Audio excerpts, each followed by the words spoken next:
জাতীয় নির্বাচন এত বড় একটা নির্বাচন, এই নির্বাচনে আমি ভোট দিতে যাব, আমি ধরেন আমি সাপোজ আমি ধানের শীষকে ভোট দিতে যাব, আমার কি টার্গেট থাকবে? এটা কি এমন যে আমরা এমসিকিউ পরীক্ষা দিতাম যখন প্রিপারেশন থাকতো না, তখন হচ্ছে শুরুতে যেগুলো আছে সবগুলো দাগায় ফেলতাম?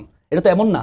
এটা জাতীয় নির্বাচনে আপনি ভোট দিতে যাবেন, আপনি কাকে ভোট দিবে, সে কোথায় আছে, সে গর্তের মধ্যে যদিও থাকে, সেখান থেকে আপনি বের করে আপনি সেখানে গিয়ে ভোটটা দিবেন। এটা তো নর্মাল কিছু না, নর্মাল কিছু না।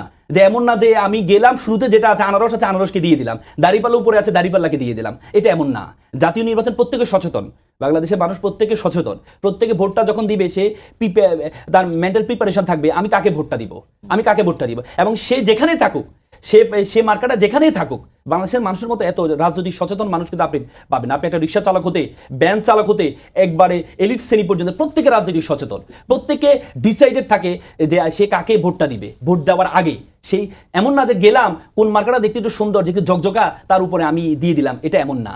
বা সামনে যেটা বললো সেটাতে দিয়ে দিলাম, এটা এমন না। তো সুতরাং এটাকে নিয়ে যে আমি মনে করি এটা বিএনপির একটা রাজনৈতিক, আমার কাছে যেটা মনে হয় এটা বিএনপির একটা রাজনৈতিক ক্যাম্পেইন। রাজনৈতিক ক্যাম্পেইনটা কেমন যে আমাদেরটা মাঝখানে আছে, আমরা যদি এটা ইসির কাছে গিয়ে বলি এটা সবাই একটু জানবে যে আমাদেরটা মাঝখানে আছে, মিডিয়াগুলোতে আসবে, এটা রাজনৈতিক ক্যাম্পেইন মনে হয়েছে আমার কাছে। কারণ নজরুল সাহেবের মতো এত বড় ব্যক্তিত্ব, সে একটা সিলি বিষয় নিয়ে, নজরুল সাহেব কিন্তু বলছেন যে শাপলাকলি আর দাড়িপাল্লা উপরে আসছে, তাহলে কি তারা ইচ্ছাকৃতভাবে আমি তো আপনাকে বলেছি যে এলফাইবেটের সিরিয়াল আলোকে আসছে।